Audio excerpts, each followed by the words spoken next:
কে কোন ফরম্যাটটা করব? 2 নম্বর format corporate tax planning, 3 নম্বর অধ্যায়, 2 নম্বর ফরম্যাট ক্যাপিটাল স্ট্রাকচার কাঠামো। অনেক সহজ কাঠামো। স্যার 1 নাম্বার থেকে একটা কোশ্চেন ছিল। হ্যাঁ, কোয়েশ্চেন বলেন।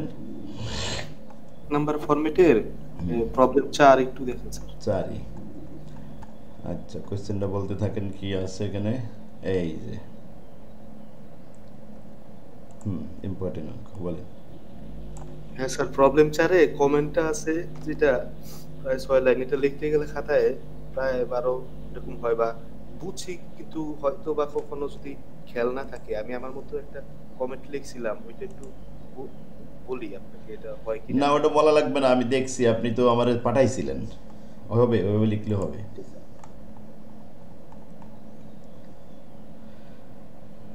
নিজের মতো করে যে যেটা পারে লিখে দিয়েন। 2 নম্বরে আসেন। স্ট্রাকচার মানে কাঠামো। XYZ লিমিটেড নিড, তাদের প্রয়োজন 30 লাখ টাকা ফর এ নিউ প্রজেক্ট। নতুন একটা প্রজেক্ট চালু করবে, তার জন্য 30 লাখ টাকা দরকার। They have 3 alternative source of financing. তাদের এই টাকা ম্যানেজ করার জন্য ফিল্ডে 3টে পথ আছে, 3টে ওয়ে আছে, 3টা সোর্স আছে। যে কোনোভাবে সে টাকা ম্যানেজ করতে পারবে, 3ভাবে ম্যানেজ করতে পারবে। এখন কোনটা ভালো হবে? 1 নম্বর সোর্স, 2 নম্বর সোর্স, 3 নম্বর সোর্স, এই 3টা সোর্স থেকে আমরা দেখাবো যে কিভাবে টাকা ম্যানেজ করবে। আসলে তো কোম্পানি যখন টাকা সংগ্রহ করতে হয়, তখন সে 4টা সোর্স থেকে টাকা সংগ্রহ করতে পারে। এক হলো সাধারণ শেয়ার বিক্রি করে টাকা ম্যানেজ করতে পারে। Debt debenture, loan, mortgage, bond, ঋণ করে টাকা সংগ্রহ করতে পারে। আরেকটা হলো প্রিফারেড শেয়ার বিক্রি করে টাকা সংগ্রহ করতে পারে। 3টা বললাম। আর লাস্ট অপশন হলো রিটেন আর্নিং, সংরক্ষিত আয় থেকে রিজার্ভ ফান্ড ভেঙে সেটা মূলধন হিসেবে কাজে লাগাতে পারে। তবে রিটেন আর্নিংটা আমরা এখানে অ্যাভয়েড করে চলে গেছি, রিটেন আর্নিংয়ের আইটেম আসবে না। তাহলে আর কয়টা আইটেম আসবে? 3টা।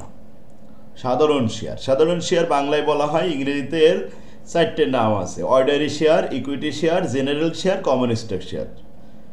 এই 4টার ভিতরে যখনই একটা শব্দ থাকবে, তখন আপনি বুঝবেন এটা সাধারণ শেয়ার। আর ঋণ করা, এই ঋণ অর্থ 5টা সিনোনিম আছে: ডেট, ডিবেঞ্চার, লোন, মর্টগেজ আর বন্ড। এই 5টার ভিতরে যে কোনো একটা অর্থ যদি থাকে, তাহলে বুঝবেন এটা ঋণ করা হয়েছে। আর প্রিফারেডের ওই একটাই নাম, প্রিফারেডই। আচ্ছা, এখন আসেন, সাধারণ শেয়ার যদি বিক্রি করি, শেয়ারের সংখ্যা বাড়ে। ঋণ নিলে সুদের পরিমাণ বাড়ে। প্রিফারেড শেয়ার বিক্রি করলে প্রিফারেড ডিভিডেন্ড বৃদ্ধি পায়। তো এই যে 3টে কথা বললাম, এই 3টে ওয়ার্কিং করতে হবে। 1 নম্বরে করবেন calculation of number of share, 2 নম্বরে লিখবেন ক্যালকুলেশন অফ ইন্টারেস্ট, 3 নম্বরে লিখবেন calculation of preferred dividend. Source তোমার 1, 2, 3, 4টে থাকলে 4টে লিখবেন।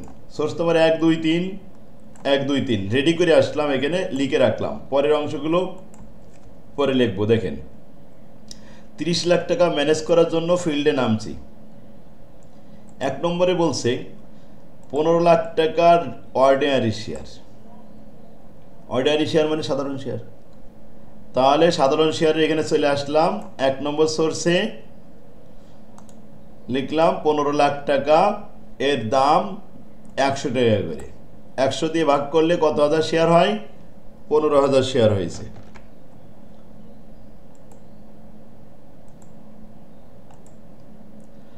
পনেরো হাজার শেয়ার বৃদ্ধি পেয়েছে। আমি একটু এগুলো সব আগে কালো করে দিই, তারপরে লাল করলে বুঝতে সুবিধা হবে। তাহলে এই যে 15,000 শেয়ার বিক্রি করে 15 লাখ টাকা ম্যানেজ হয়ে গেছে। আমার তো দরকার 30 লাখ। এন্ড টাকা 15 লাখ ডিবেঞ্চার, ডিবেঞ্চার মানে ঋণ করা হয়েছে। তাহলে 2 নম্বর ওয়ার্কিংয়ে আসলাম, 15 লাখ, এর উপরে 10% ইন্টারেস্ট, 1,50,000 টাকা। 15, 15, 30 লাখ ম্যানেজ হয়ে গেছে। তাহলে 3 নম্বর ওয়ার্কিং প্রিফারেডের এইখানে আর আমাদের হাত দেওয়া লাগলো না, এখানে থেকে কোনো টাকা নেওয়া লাগলো না, টাকা তো ম্যানেজ হয়ে গেছে। এই জন্য সোর্স নম্বর 1-এ দেখেন নীল লিখে রাখছি। 1 নম্বর ওয়ার্কিং করা শেষ। এবার 2 নম্বরে আসেন, 10 লাখ টাকার অর্ডিনারি শেয়ার। তাহলে 1 নম্বর ওয়ার্কিংয়ে 10 লাখ ভাগ 100, 10,000 শেয়ার বেড়ে গেল। আর 10 লাখ টাকা ডিবেঞ্চার ঋণ করা হয়েছে 2 নম্বর ওয়ার্কিংয়ে 10 লাখের উপরে ইন্টারেস্ট 10%, 1 লাখ টাকা সুদ। তো 10 10 20 লাখ ম্যানেজ হয়ে গেছে। আর লাস্ট 10 লাখ টাকা প্রিফারেড। তা 3 নম্বর ওয়ার্কিংয়ে চলে আসলাম। প্রিফারেড 10 লাখের উপরে 6% প্রিফারেড ডিভিডেন্ড, এই যে 60,000 টাকা ম্যানেজ হয়ে গেল, শেষ। লাস্ট এবার 3 নম্বর ওয়ার্কিংয়ে চলে আসলাম। 8 লাখ টাকা ডিবেঞ্চার, ডিবেঞ্চার বললে 2 নম্বর ওয়ার্কিংয়ে আসতে হয়। 8 লাখের উপর 10%, 80,000 টাকা ইন্টারেস্ট, 22 লাখ টাকার অর্ডিনারি শেয়ার। সাধারণ শেয়ার 22 লাখ ভাগ 100 মানে 22,000 শেয়ার সংখ্যা। তাহলে 22 লাখ আর 8 লাখ 30 লাখ ম্যানেজ হয়ে গেছে। প্রিফারেডে কিছুই লাগবে না, ওই সোর্সটা নীল, জিরো অথবা নীল। বাস ওয়ার্কিং করা শেষ। এই ওয়ার্কিংগুলো সবাই বুঝতে পারছেন? জি স্যার।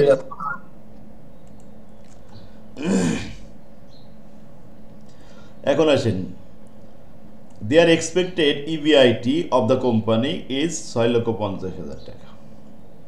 যদি তারা এই 30 লাখ টাকা বিনিয়োগ করে, তারা আশা করছে বছরে 6,50,000 টাকা আয় হবে ইবিআইটি।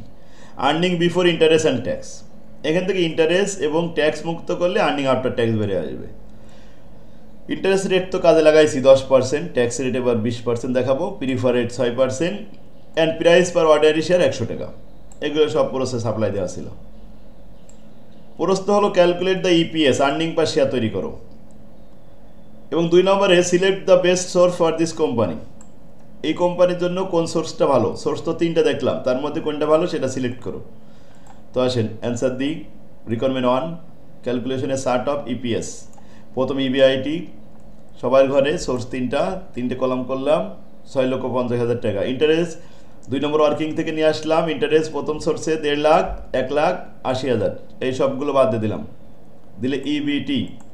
ট্যাক্স ধার্য করলাম 20%, 5 লাখের 20% 1 লাখ, 5,50,000-এর 20% 1,10,000, 5,70,000-এর 20% 1,14,000 বাদ দেওয়ার পরে অবশিষ্টটা ইএটি, আর্নিং আফটার ট্যাক্স হয়ে গেল। এরপরে প্রিফারেড ডিভিডেন্ড আছে। প্রিফারেড ডিভিডেন্ড সব সোর্সে নেই, শুধুমাত্র মাঝ বরাবর এই মিডিলেরটা আছে 60,000 টাকা, ওইটা বাদ দিলাম, দিলে ইএসিএস বের হলো।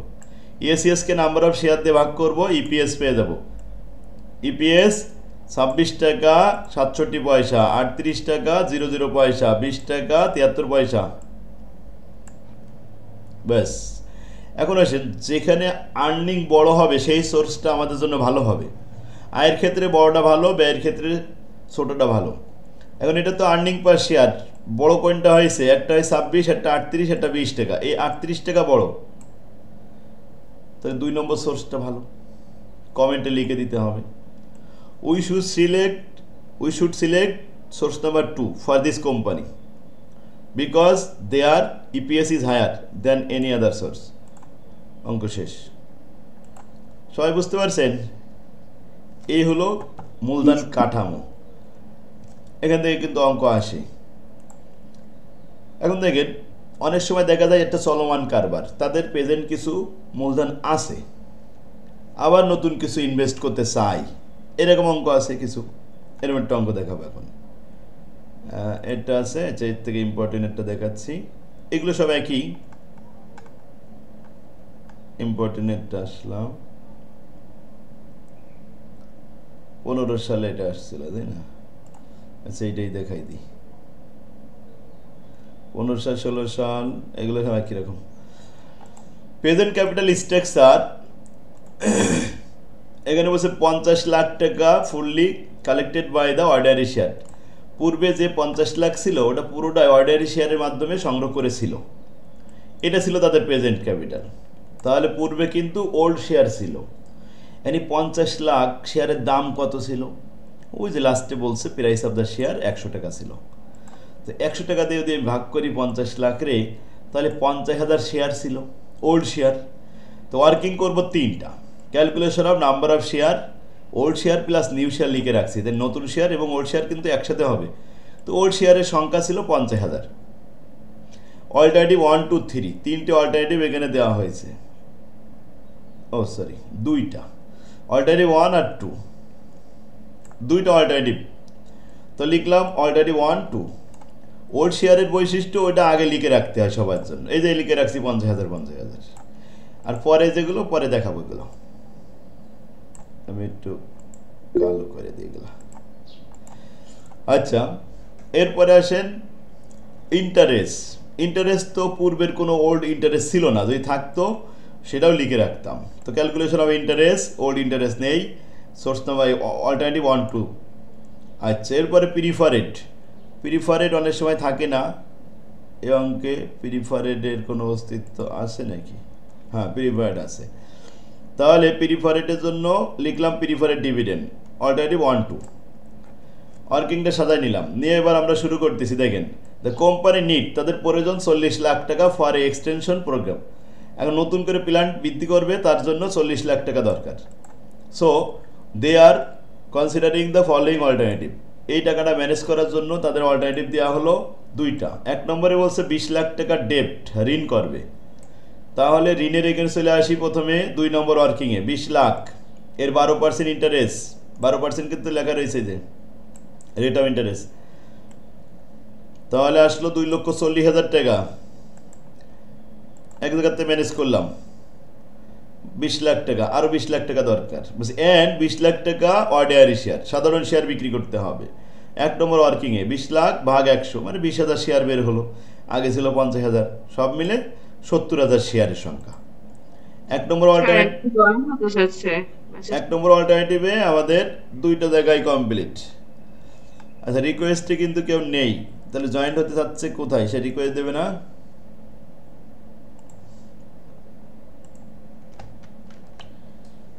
নতুন করে আবার লিঙ্ক দিয়ে রাখলাম।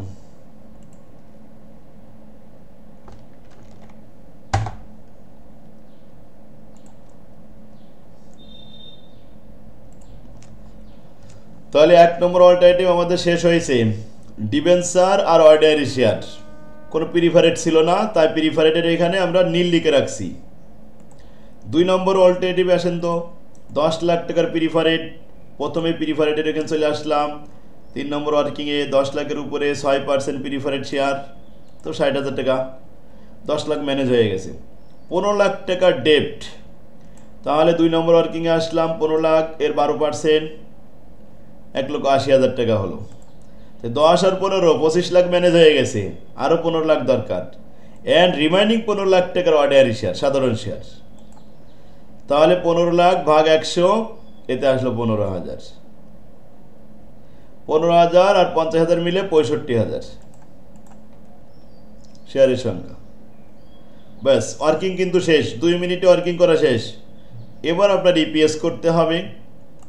তো লেখেন, তা ইবিআইটি দেওয়া থাকবে প্রস্তাব, সেটা একটু দেখায়। নিচে লেখা রয়েছে there expected EBIT 8,50,000, tax rate 20%, interest rate 12%, preferred stock dividend 6%, price per share 100 টাকা। ইবিআইটি দুইটা অল্টারনেটিভে 8,50,000 টাকা। ইন্টারেস্ট বাদ দেওয়া হলো 2 নম্বর ওয়ার্কিং থেকে নিয়ে আসলাম 2,40,000, 1,80,000 বাদ দেওয়ার পরে EBIT earning before tax. Tax ধার্য করলাম 20% হারে, বেড়ে আসলো ইএটি। এরপরে প্রিফারেড ডিভিডেন্ড আছে একটাই, বাদ দিলাম, দিলে ইএসিএস। এটাকে নাম্বার অফ শেয়ার দিয়ে ভাগ করলে ইপিএস। ইপিএস হলো 6 টাকা আর 7 টাকা সামথিং পয়সা। এখানে প্রশ্ন যদি করতো যে select the best source for this company, তাহলে আমরা দ্বিতীয় সোর্সটা সিলেক্ট করতাম, কিন্তু এটা চাইনি। চাইছে নাকি? হ্যাঁ, make a comment on the basis of EPS, হ্যাঁ এইটাও চাইছে। 2 নম্বরে কমেন্ট করলাম, তাহলে আমরা দ্বিতীয় সোর্সটা দেখছি এটার জন্য, এই কোম্পানির জন্য বেস্ট। তো we should select source A for this company because their EPS is higher than any other source. শেষ। আচ্ছা, 6 নম্বর বুঝতে পারেনি এমন কেউ আছে? সবাই বুঝতে পারছেন? হ্যাঁ বলেন। ওয়ার্কিং থ্রিতে মানে সবসময় নীলটা কেন হয় স্যার, ওটাই বুঝিনি। সবসময় নীল হয় না, যখন প্রিফারেড না থাকে। ওয়ার্কিং ভালো করে খেয়াল করতেছেন না। এখানে যখন 1 নম্বর পড়লাম তখন আমার 40 লাখ টাকা দরকার, তো 20 লাখ টাকা ডেপ্ট ঋণ করলাম, আর 20 লাখ টাকা সাধারণ শেয়ার বিক্রি করলাম, 40 লাখ ম্যানেজ হয়ে গেল। তাহলে প্রিফারেডের বাড়ি কি যাওয়ার দরকার আছে? ওখানে আমার যাওয়ার কোনো দরকার? ওখানে তো আমার টাকা তো ম্যানেজ হয়ে গেছে। যেখানে আমি যাবো না ওখানে নীল, বুঝলেন? হচ্ছে। খেয়াল করেননি, ভালো করে মন দিয়ে খেয়াল করেন। আর 3 নম্বরে 2 নম্বর যখন পড়েছিলাম তখন 10 লাখ টাকার প্রিফারেড প্রথমে বললো, তাই প্রিফারেডের ওখানে গেছি। তারপরে ডিবেঞ্চার নিতে বলেছে, তাই 2 নম্বর ওয়ার্কিংয়ে ঋণ করেছি। তারপরে বলছে অর্ডিনারি শেয়ার, সাধারণ শেয়ার ওখানে যাও, এইটাও নিয়ে আসছি। ব্যাস, ওখানে তো আমাদের বলে দিচ্ছে কোথায় নীল হবে কোথায় হবে না। তারপরে 16 সালে আসছিল একটা 25 লাখ টাকার তাদের প্রয়োজন এখন।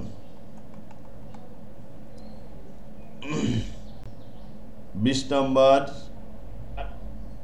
স্যার ইএসিএস এর মানে কি sir? Earning available for common stock share. ইএসিএস হয় কখন? দেখেন, ট্যাক্স দেওয়ার পরে সবাই খেতে পারে। ইট ইট ইট মানে খাও, খাওয়ার যোগ্য হয়ে গেছে, এখন খেতে হবে, রান্না হয়ে গেছে। খাওয়ার জন্য 2 শ্রেণীর লোক বাড়িতে আসে। এক হচ্ছে মেহমান, ওদেরকে আগে খেতে দিতে হবে। তারপরে হচ্ছে বাড়ির সাধারণ মানুষগুলো। তাহলে মেহমান কারা? প্রিফারেড। মাঝে মাঝে আসে, মাঝে মাঝে আসে না, কারোর বাড়ি আসে কারোর বাড়ি আসে না, তাই প্রিফারেডকে আগে খেতে দিতে হয়। তাই দেখেন, রান্না করা হয়ে গেছে, ইট ইট মানে খেতে হবে এবার, তো প্রিফারেডটা আগে খাওয়াই দিলাম, দেওয়ার পরে যা থাকলো এইটাই সাধারণ মানুষের জন্য ইএসিএস, earning available for common stock share. এখন সাধারণ মানুষ যার বাড়ি যা আছে তাই বসাই দিলাম, দিয়ে ভাগ করে দিলাম, ইপিএস হয়ে গেল। বুঝলেন? তাই প্রিফারেডে আমরা মেহমান বলি কেন? মেহমান তো আর নিয়মিত আসে না, সবার বাড়িতে থাকে না, মাঝে মাঝে আসে, মাঝে মাঝে আসে না, এই জন্য এটা মেহমান বলা হয়। কি পারবে শ্রেয়া? জি স্যার, ইনশাআল্লাহ 20 সালে একটা আসছিল প্রেজেন্ট ক্যাপিটাল স্ট্রাকচার। এখানে present capital structure of a company কি কি দেওয়া আছে দেখেন। দ্য কোম্পানি নিড, তাদের প্রয়োজন 90 লাখ টাকা for the extension their plant. তাদের প্ল্যান্টটা বড় করতে চাই, তাদের প্রয়োজন 90 লাখ টাকা। এই টাকা ম্যানেজ করবে কোথার থেকে? So they are considering the following alternative. Alternative 1, 2, দুইটা অল্টারনেটিভ দেওয়া হয়েছে। প্রথম বলল কি, 50 লাখ টাকার ডেপ্ট, ঋণ করতে হবে।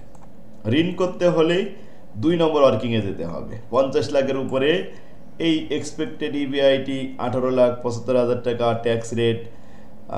ট্যাক্স রেট বলেছে 15%, interest rate 10%, preferred rate 7%, price per ordinary share 100 টাকা। এই লাইনে তো বলা রয়েছে। স্যার এগুলো এটা তো আগেরটার মতো স্যার, পার বছর। সেম প্রশ্ন, সবগুলো কিন্তু একই। ওয়ার্কিং গুলো বুঝতে পারছেন আপনারা? জি স্যার। জি স্যার। তাহলে সবগুলো পারবেন, কারণ অঙ্ক অনেক ইজি। এই যে অঙ্ক শেষ, 20 সালে আসছিল, এবার 22 সালের জন্য এই অঙ্ক ইম্পর্টেন্ট দিছি।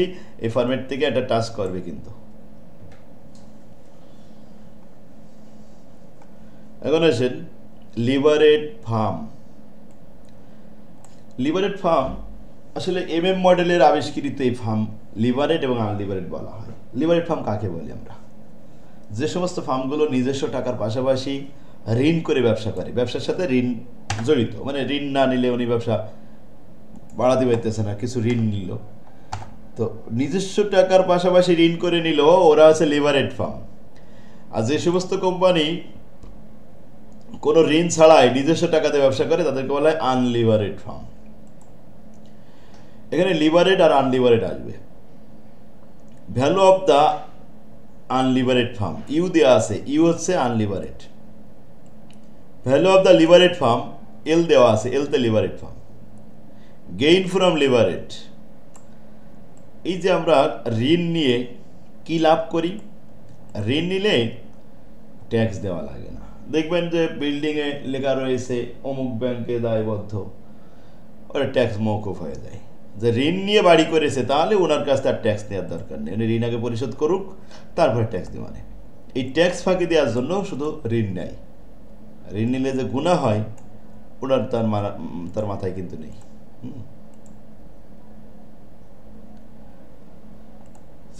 এখন আমরা দেখাচ্ছি, এখানে 5টা প্রশ্ন হবে। আনলিভারেড ফার্মের ভ্যালু সূত্র হলো EBIT 1 - tax rate divide by cost of equity. আর লিভারেড ফার্মের ভ্যালু সূত্র হলো যে ওই আনলিভারেড ফার্মের value plus gain from levered. Gain from levered, ওই যে ঋণ নিলে কতটুকু গেইন হয়, দেখেন ঋণ নিলে মানে সুদ দেওয়া লাগবে 10%, আর ট্যাক্স সেভ হবে কত পার্সেন্ট? 40%। ঋণ নিলে আপনার ট্যাক্স সেভ হচ্ছে 40%, আর ইন্টারেস্ট দিতে হচ্ছে 10%, তাহলে 30% গেইন হয়ে গেল। কিন্তু আমাদের ওইভাবে তো দেখাতে হবে না। গেইন ফ্রম লিবারেটের সূত্র হলো ডেপ্ট ইন্টু ট্যাক্স রেট। ঋণের পরে ট্যাক্স রেট যত টাকা হবে গুণ করে ওইটাই হবে gain. Gain from liberate GL ডেপ্ট into ডেপ্ট tax. মানে কি জেরোদার? জি, ডেপ্ট কি অর্থে ব্যবহৃত? ডেপ্ট মানে ঋণ। ডেপ্ট, ডিবেঞ্চার, লোন, মর্টগেজ, বন্ড, এগুলো ঋণপত্র, ধার করা, লোন নেওয়া, লোন। এবার কস্ট অফ ইকুইটির সূত্র আর ওভারঅল কস্ট অফ ক্যাপিটালের সূত্র। আমরা একটা অঙ্ক করি, দেখেন। প্রথমে ABC limited has the following information: return on investment ROI 18%, cost of ডেপ্ট 11%, 11% ঋণ, 6 লাখ টাকা ডেপ্ট ডিবেঞ্চার নেওয়া হয়েছে। Value of the unlevered firm, unlevered ফার্মের ভ্যালু তৈরি করে দিয়েছে তারা 23 লাখ টাকা। Tax rate 42%। এখন প্রথম প্রশ্ন, আর্নিং আফটার ট্যাক্স বের করো, ইএটি। ইএটিকে ভাগ করে কস্ট অফ ইকুইটি দ্বারা ভাগ করে তাই আনলিভারেড ফার্মে বানানো হয়। আনলিভারেড ফার্মের সূত্র হলো ইএটি ভাগ ROI। এখন আনলিভারেড ফার্মের মান দেওয়া আছে, ভ্যালুর মান দেওয়া রয়েছে, বানাতে হবে ইএটি। তাহলে সূত্র হবে value of the unlevered firm into, যারা আমরা ভাগ করে নিছি ওইটা এখন গুণ করতে হবে, ROI। তাই সূত্র হলো value of the unlevered firm into ROI। এতে আর্নিং আফটার ট্যাক্স বেরিয়ে আসবে 4,14,000 টাকা। এক লাইনে উত্তর শেষ। 4টে করতে পারলে 4 মার্ক, 3টে করতে পারলে 4 মার্ক। এবার ইবিআইটি বের করতে হবে। ইবিআইটির থেকে কিন্তু 1 মাইনাস ট্যাক্স রেট বাদ দিলে তো ইএটি হয়। তা কীভাবে বের করা হয়? ইএটি সমান সমান EBIT into 1 minus tax rate, যেটা ইনটু করলাম। এখন ইবিআইটির থেকে মানে ইএটির থেকে ইবিআইটিতে ফেরত যাওয়ার জন্য ভাগ করতে হবে। তাহলে EAT divided by 1 minus tax rate, ভাগ করলে আবার ইবিআইটিতে ফিরে আসা যাবে। Back calculation. ইবিআইটি সূত্র কি হলো? EAT divided by 1 minus tax rate. যদি ইবিআইটি দেওয়া থাকে, মনে করেন এই যে ইবিআইটি দেওয়া রয়েছে, এখন ইএটি তৈরি করতে হবে, তাহলে কি করবেন? ইবিআইটি ইনটু মানে গুণ করতে হবে 1 মাইনাস ট্যাক্স রেট, গুণ করলে আবার ইএটিতে ফিরে আসা যাবে। Value of the levered farm আমরা শিখেছি, আনলিভারেড ফার্মের ভ্যালুর সাথে গেইন ফ্রম লিভারেড যোগ করলেই বাস value of the levered firm হয়ে যাবে। তো লিখলাম value of the unlevered firm plus gain from levered. Gain from লিভারেটের সূত্র কি? ডেপ্ট ইন্টু ট্যাক্স রেট। ঋণ নিয়েছিলাম 6 লাখ, তার উপরে ট্যাক্স সেভ হয়েছে 42%। তো কত টাকা সেভ হয়েছে? 2,52,000 টাকা। এটা আমাদের গেইন হয়েছে। আমরা সরকারের ফাঁকি দিছি 2,52,000 টাকা। তো এটা আমাদের সম্পদ, এটা আমাদের গেইন। এই যে 23 লাখের সাথে আরো 2 লাখ বেড়ে গেল, 25,52,000 হয়ে গেল। মানুষের দেওয়ার সময় কম দিতে পারলেই লাভ, তাই না? ব্যবসা করলে দুই দিক থেকে লাভ করতে হয়। ক্রয় করার সময় একটু কম দিয়ে ক্রয় করতে হবে ফাঁকিটাকি দিয়ে, আবার বিক্রি করার সময় একটু ফাঁকিটাকি দিয়ে বেশি বিক্রি করতে হবে, তাহলে দুই দিক থেকে লাভ হবে। কে এরম ব্যবসা জায়েজ আছে নাকি?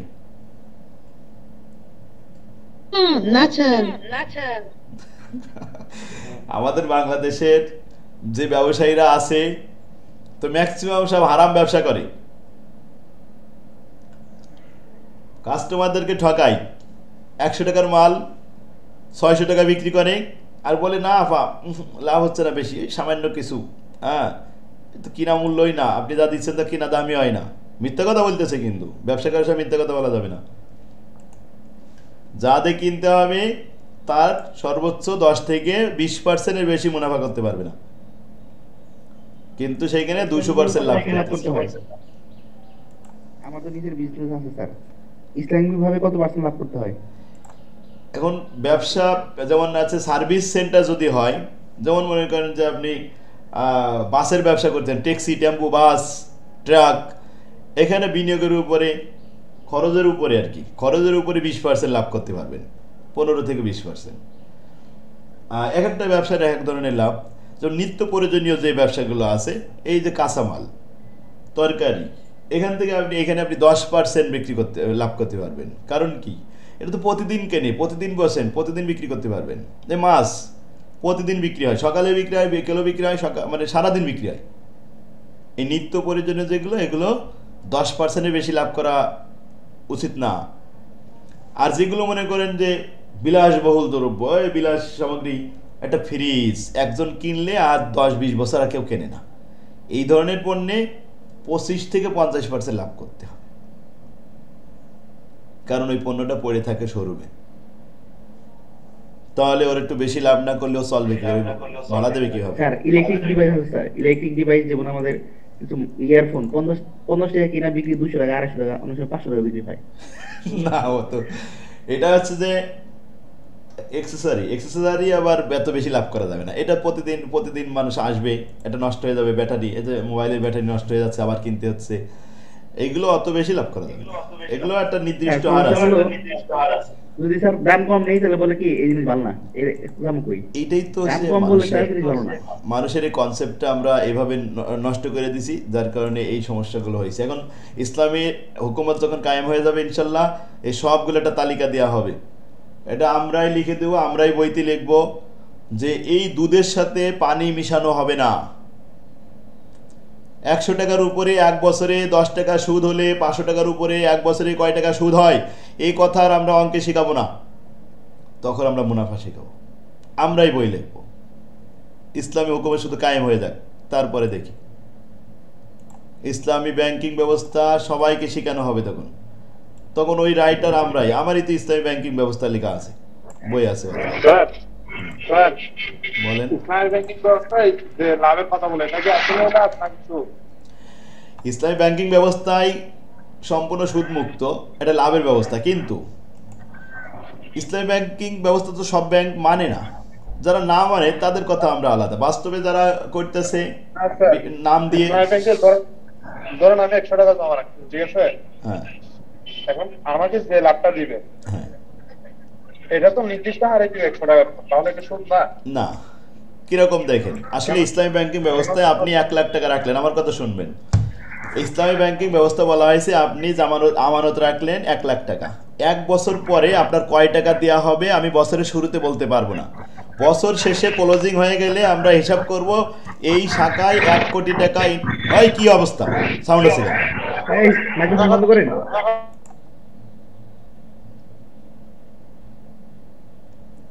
1 লক্ষ টাকা বিনিয়োগ করার পরে বছর শেষে আমরা হিসাব করব একটা শাখায় 1 কোটি টাকা বিনিয়োগ করে লাভ হয়েছিল 20 লাখ, অতএব শতকরায় 20% লাভ হয়েছিল। মিস্টার এক্স 1 লাখ টাকা জমা দিছিল, তার এখন লাভ হবে 1 লাখের 20% 20,000 টাকা। এই হচ্ছে সিস্টেম।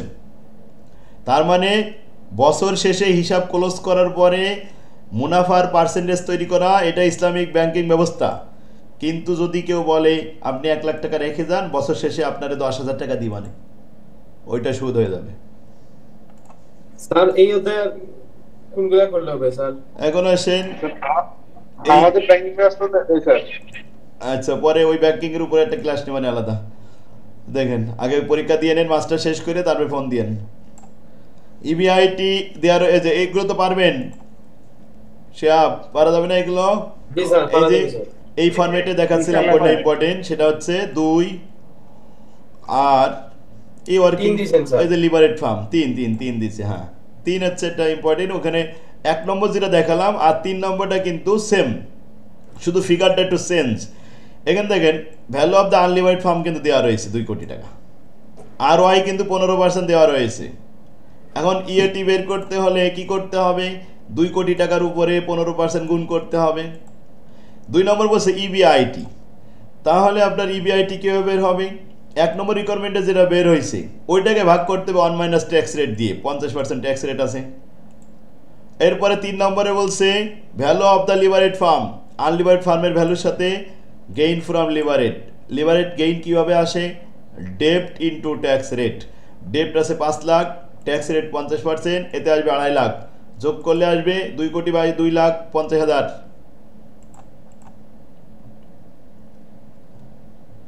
আচ্ছা, এরপরে আসেন 5 নম্বরটা দিছিলাম, গ্যালাক্সো বিডি। জি স্যার জি স্যার জি স্যার 16 লাখ টাকা ডেট ক্যাপিটাল, এটা হচ্ছে ঋণ। They are expected net operating income EBIT 5,20,000, rate of the interest 8%, overall cost of capital কেও 13%। The company has 5,000 ordinary share, তাদের বাইরে 5,000 শেয়ারের সংখ্যা আছে। Market value of the firm, ফার্মের ভ্যালু নির্ণয় করো, যেখানে কেও দেওয়া রয়েছে তাহলে কেও দ্বারা ভাগ করতে হবে, ইবিআইটি ডিভাইডেড বাই কেও, বাস ভ্যালু অফ দ্য ফার্ম বেড়ে আসলো 40 লাখ টাকা।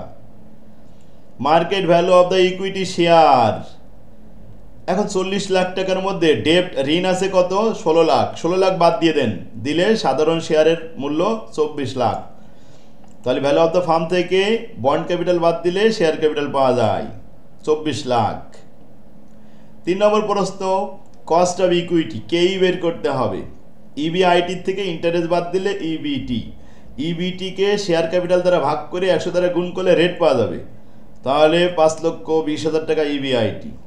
ইন্টারেস্ট এই যে 16 লাখ, এর উপরে ইন্টারেস্টের রেট 8%, গুণ করলে 1,28,000 টাকা, মাইনাস করার পরে 3,92,000 টাকা থাকে, ওইটাকে ভাগ করলাম 24 লাখ দিয়ে, 100 দিয়ে গুণ করলাম 16.33% কস্ট অফ ইকুইটি। আরেকটা প্রশ্ন আছে, market price per equity share, আর সেখানে শেয়ারের সংখ্যা 5,000 আর শেয়ারের ক্যাপিটালের মূল্য হচ্ছে 24 লাখ। 24 লাখ টাকারে যদি 5,000 শেয়ার দিয়ে ভাগ করে দেওয়া যায়, একটা শেয়ারের দাম বেরোবে 480 টাকা। তাই share capital divided by number of share, এই যে আর 100 দিয়ে গুণ করা লাগে না, শেয়ারের প্রাইস বেড়ে আসলো। এই অঙ্কটা 3 নম্বর অঙ্ক, আর 1 নম্বর অঙ্ক আর 6 নম্বর অঙ্ক সেম অঙ্ক। দেখেন কতবার আসছে অঙ্কটা, আবারও দেখাই দিই। স্যার বলেন। 5 নম্বরে ওই 16 লাখের সাথে আপনার 13% গুণ হইছে না স্যার? 16 লাখের সাথে 13% গুণ হইছে নাকি স্যার? 13% না, 8%। জি স্যার 8% গুণ করলে ইন্টারেস্ট হবে, আর 13% তো ওভারঅল কস্ট অফ ক্যাপিটাল কেও, এটা ব্যবহার হয়েছে প্রথম রিকোয়ারমেন্টে। আচ্ছা, এই 6 নম্বর দেখেন, এখানে বলেছি 1 নম্বর অঙ্ক, 3 নম্বর অঙ্ক আর 6 নম্বর অঙ্ক সেম অঙ্ক, সেম প্রশ্ন। প্রথমে ইএটি বের করতে হবে, ভ্যালু অফ দ্য আনলিভারেড ফার্মের সাথে আরওআই গুণ করতে হবে। তারপরে ইবিআইটি 1 নম্বর রিকোয়ারমেন্টে যেটা বের হবে তার সাথে 1 মাইনাস ট্যাক্স রেট ভাগ করতে হবে। তারপরে value of the levered firm, unlevered ফার্মের ভ্যালুর সাথে গেইন ফ্রম লিভারেড যোগ করতে হবে। একই অঙ্ক দেখেন কয়বার আসছে, 18 সালে 20 সালে, এটা 2 বার চলে আসছে। এখানে আসেন 20 লাখ টাকা ডেপ্ট, এইমাত্র আমরা 16 লাখ টাকা ডেপ্টের অঙ্কটা করলাম 5 নম্বর অঙ্কে। এই 5 নম্বর অঙ্কটা 16 সালে আসছিল, ঠিক 16 লাখের জায়গায় একটু 20 লাখ লিখে দিছিল, দিয়ে 18 সালে এবং 20 সালে দিয়েছে। দেখছেন অঙ্ক একই না? জি স্যার পারবো স্যার। সেম অঙ্ক, কিন্তু পারার কথা। একই অঙ্ক, এইখানে 2 বার আসছে, 1 বার আসছে, এখানে 2 বার আসছে, তার মানে এই ফরম্যাট থেকে একটা দিবেই, কিন্তু এই কয়টা অঙ্ক করলেই পেয়ে যাবেন। 21 সালে আবার আসছে, এই যে 20 লাখ টাকা ডেপ্ট, এই অঙ্ক আবার কিন্তু 21 সালে দিয়ে দিয়েছে। 20 লাখ টাকা 20 সালে দিয়েছে, আবার ওই অঙ্কটা ঘুরাই একটু চেঞ্জ করেছে নাকি, একই আছে। 6,70,000, 6,70,000, এখানে 6,30,000 ছিল, সেখানে 6,70,000 টাকা দিয়ে 21 সালে আবার ওই অঙ্কটা দিয়ে দিয়েছে। স্যার 10 নম্বর না 4 নম্বর স্যার এগুলো? এগুলো 10 মার্কের। কিভাবে বুঝবেন? কোয়েশ্চেন নাম্বার এখানে দেওয়া থাকে, দেখেন 17 নম্বর কোয়েশ্চেন, 17 নম্বর কোয়েশ্চেন একেবারে লাস্ট প্রশ্ন পরীক্ষার প্রশ্নপত্রে, সি পার্টের প্রশ্ন, এটাও 17 নম্বর কোয়েশ্চেন। তাহলে 20 সালে যেটা আসলো ওই অঙ্কটা কিন্তু বাদ দিয়েই যায় সবাই ছাত্ররা, আবার 21 সালে ওইটাই দিছে। 4 নম্বর, 21 সালের প্রশ্নটা 20 সালেরটা বেশি, গত বছর আসছে 2-1টা করে। হ্যাঁ এবার আসেন কর্পোরেট অ্যান্ড পার্সোনাল ট্যাক্স। কি হয়েছে যেন একটা কথা কি বললেন জেন্টলম্যান?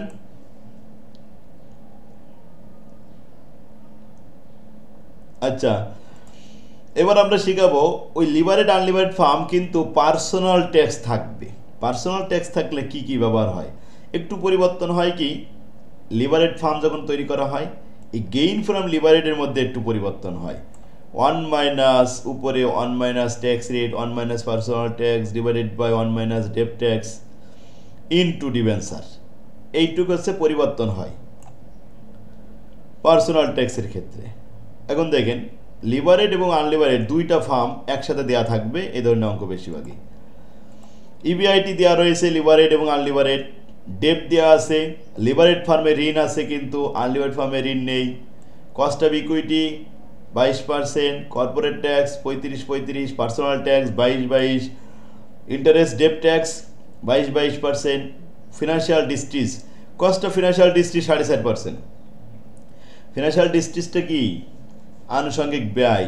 এটা মূলত হয় কখন জানেন? যখন ঋণ নেওয়া হয়, ঋণ নেওয়ার সময় ঋণ প্রসেসিং ব্যয় আছে, কারণ ব্যাংকের থেকে ঋণ নিতে হলে অনেকগুলো স্ট্যাম্প করতে হয়, কাগজপত্র রেডি করতে হয়, উকিলিত দিয়ে আবার সেখানে অনেক কিছু সই টই করায় নেওয়া লাগে, তারা কিন্তু রেডি করায়।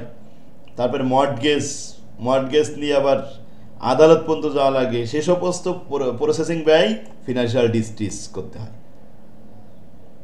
এটা লোন নিলেই কিন্তু হবে না, লোন নিতে গেলে যে প্রসেসিং আছে না, ওই লোন কিন্তু এটা আপনার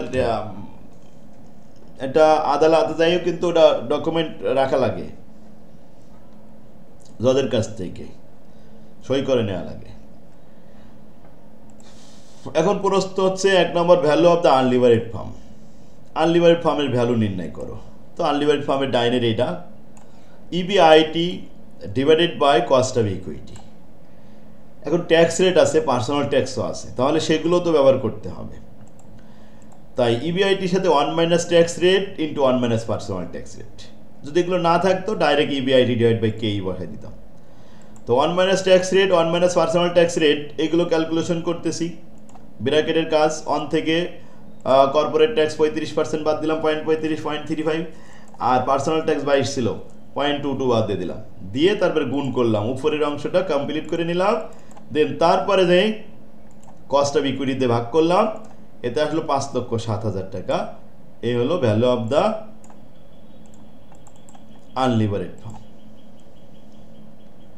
2 নম্বর প্রশ্নে গেইন ফ্রম লিভারেড। হ্যাঁ, গেইন ফ্রম লিভারেড পার্সোনাল ট্যাক্স থাকলে এই সূত্রটা একটু মনে রাখতে হবে, যে ডেপ্ট ইন্টু ট্যাক্স রেট ছিল যেটা, ওইটা এরকম হয়ে যাবে এখন যে 1 মাইনাস উপরে 1 minus tax rate 1 minus personal tax divided by 1 minus ডেপ্ট ট্যাক্স। তো কর্পোরেট ট্যাক্স 35% 0.35, পার্সোনাল ট্যাক্স 22% 0.22, ডেপ্ট ট্যাক্স 22% ছিল তাই 0.22 দেওয়া হয়েছে।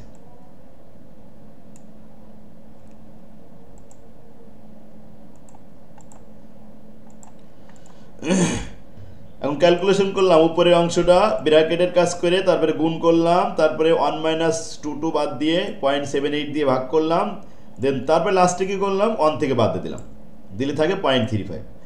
এরপরে ডেপ্ট ছিল কয় লাখ? 7 লাখ, ওই যে বাইরে 7 লাখ ছিল, সেই 7 লাখের সাথে এখন গুণ করলাম, আসলো গেইন হচ্ছে 2,45,000 টাকা। 3 নম্বর প্রশ্ন কস্ট অফ ফিনান্সিয়াল ডিস্ট্রিজ। ওই যে ফিনান্সিয়াল ডিস্ট্রিজ ঋণের উপরে 4.5%, তাহলে ডেপ্ট ইন্টু ডেপ্ট রেট ডিস্ট্রিজ রেট। তো ডেপ্ট 7 লাখ টাকা, ফিনান্সিয়াল ডিস্ট্রিজ 4.5%, এতে আসলো 31,500 টাকা। লাস্টেরটা কি বলে? Value of the levered firm. Unlevered ফার্মের ভ্যালুর সাথে গেইন ফ্রম লিভারেড যোগ করতে হয়। আনলিভারেড ফার্মের ভ্যালু 5,07,000 টাকা, গেইন ফ্রম লিভারেড 2,45,000 টাকা, আর কস্ট অফ ফিনান্সিয়াল ডিস্ট্রিজ 31,500 টাকা, যোগ বিয়োগ করে 7,20,500 টাকা অ্যান্সার। সেম প্রশ্ন 2 নম্বরেও এখানে লিভারেড ফার্ম আনলিভারেড ফার্ম দেওয়া আছে, ফিগারটা একটু চেঞ্জ আছে, রিকোয়ারমেন্ট সব ঠিক আছে। 1 এবং 2 ইম্পর্টেন্ট দিছিলাম এইটা। 3 নাম্বারটা ইবিআইটি 2.5 লাখ দেওয়া আছে, ডেপ দেওয়া আছে 7.5 লাখ টাকা, কস্ট অফ ইকুইটি দেওয়া আছে, কর্পোরেট ট্যাক্স, পার্সোনাল ট্যাক্স। এখানে ডেপ ট্যাক্সটা নেই, ডেপ ট্যাক্সটা 0 অবস্থায় আছে। প্রথম প্রশ্ন value of the unlevered farm, যে ফার্মে কোনো ঋণ নেই, ইবিআইটি ডিভাইডেড বাই কেই, আর সাথে গুণ হবে 1 minus tax rate, 1 minus personal tax rate, corporate tax আর পার্সোনাল ট্যাক্স সবগুলো ক্যালকুলেশন করে নিলাম।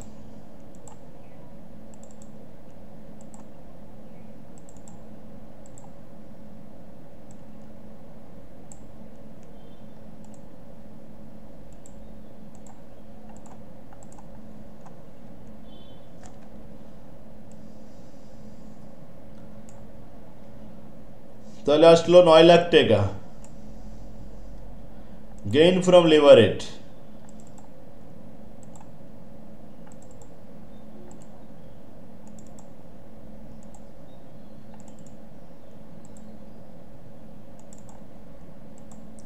গেইন ফ্রম লিভারেড এই যে 1 মাইনাস উপরে 1 minus corporate tax, 1 minus personal tax divide by 1 minus dep tax into ডেপ্ট, ক্যালকুলেশন করে ফলাফল পেয়েছি 3,45,000।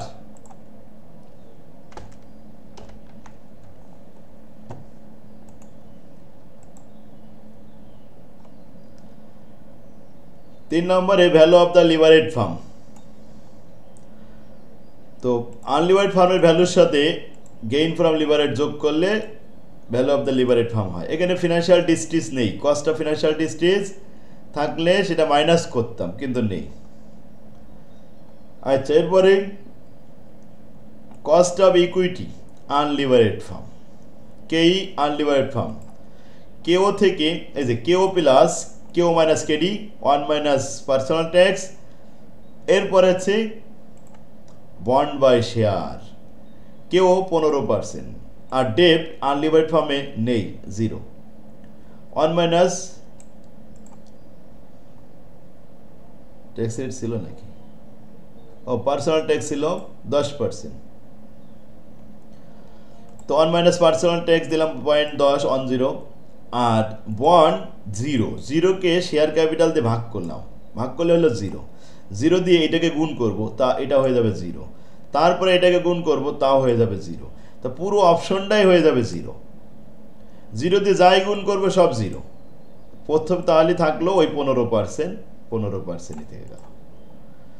Calculation of cost of equity কেই, লিভারেড ফার্ম, লিভারেডে ঋণ আছে 7.5 লাখ, তাহলে আমাদের ইকুইটি ক্যাপিটাল 4,95,000 টাকা, ডেপ ট্যাক্স রেট 40%, ডেপ ট্যাক্স, কর্পোরেট ট্যাক্স 40%, আর কেও মাইনাস কেডি আছে 10%, কেও তো 15% থাকলো, 15 থেকে 10 বাদ দিলে থাকে 5, 5-এর সাথে আর এদিকে ক্যালকুলেশন করে গুণ করে নিলাম 4 পয়েন্ট সামথিং, তো 15 আর 4 19, তাহলে 19.55%।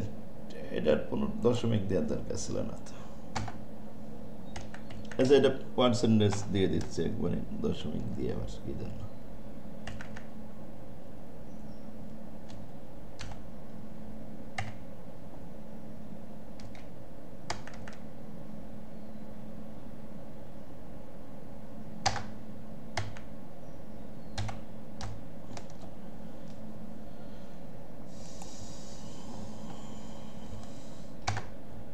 $19.55%।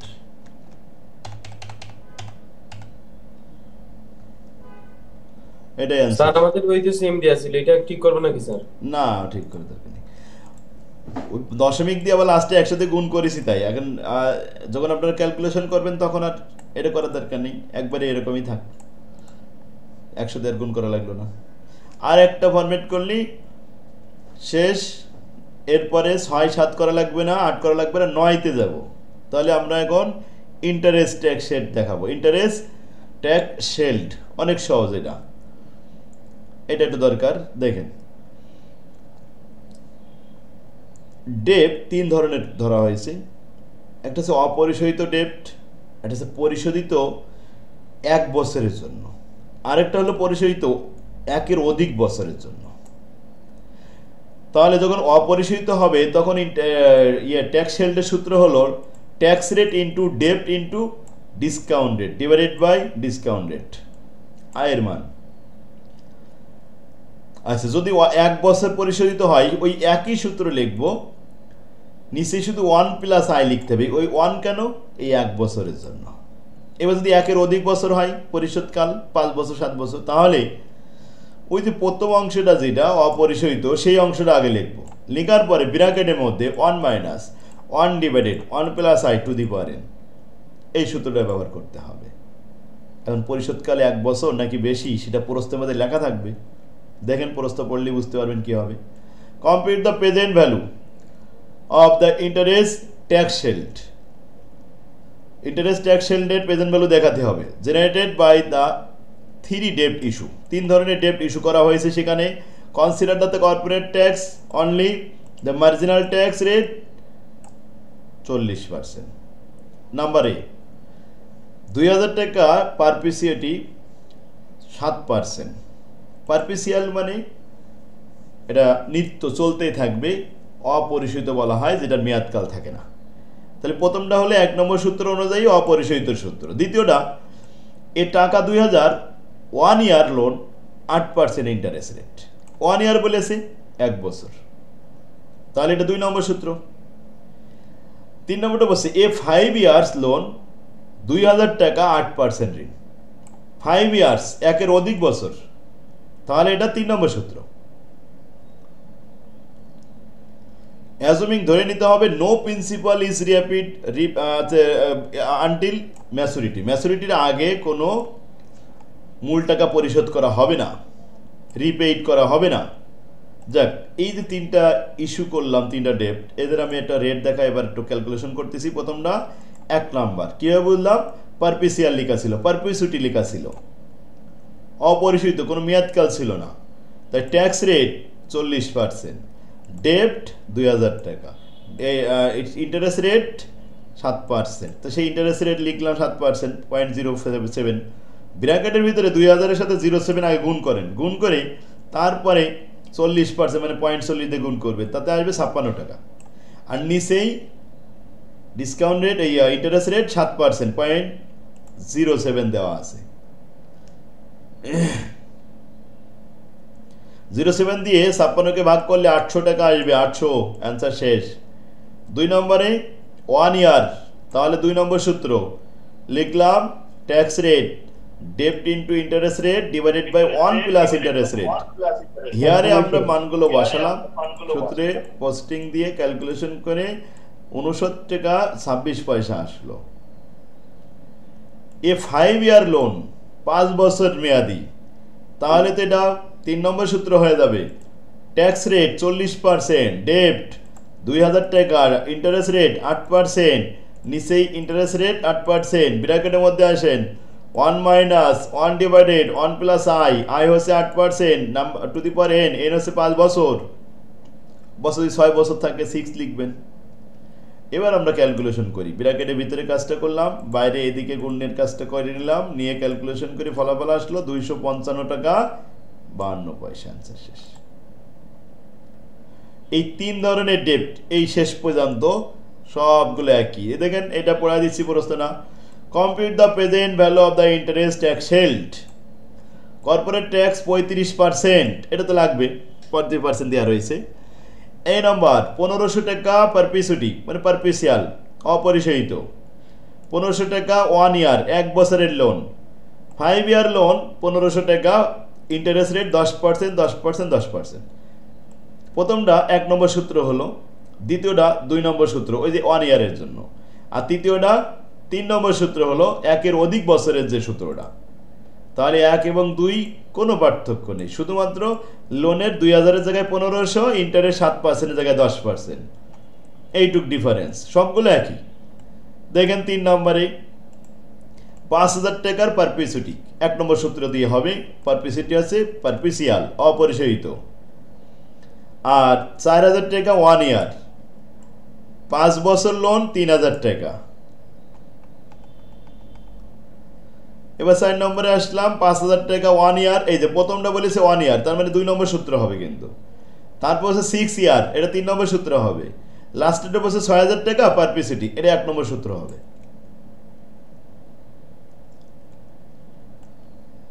এগুলো সব একই অঙ্ক। 14 সালে এটা দিছিল। দেখেন 6 নম্বর অঙ্কটা, 2000 টাকা 1 ইয়ার, এই 1 ইয়ার বলেছে 2000 টাকা, তাহলে 2 নম্বর সূত্র। 6 ইয়ার লোন, এটা হলো 3 নম্বর সূত্র। আর 2000 টাকা পারপিসিয়াল, এটা অপরিশোধিত, এটা 1 নম্বর সূত্র হবে। এই তিনটা লিখলে 4 মার্ক। 16 সালে এটা আসছিল, একটা দেশে শুধু পরিশোধিতটা, আর নেই, শেষ। 7 কলেজে দিছে এটা। তাহলে আজকে আমরা 5 নম্বর ফরম্যাট পর্যন্ত শেষ করলাম। 6-7 করা লাগবে না, এটা আসে না। 7 কলেজে এটা দিছে, আর ভ্যাট এটা তো দেই না, আটও দেই না, এক্সপোর্ট ইম্পোর্ট। আচ্ছা, আগামী দিন আমরা 9 নম্বর শুরু করবো ইনশাল্লাহ, কালকে শেষ হয়ে যাবে এরা। এরপরে কর্পোরেট ফিনান্সিয়াল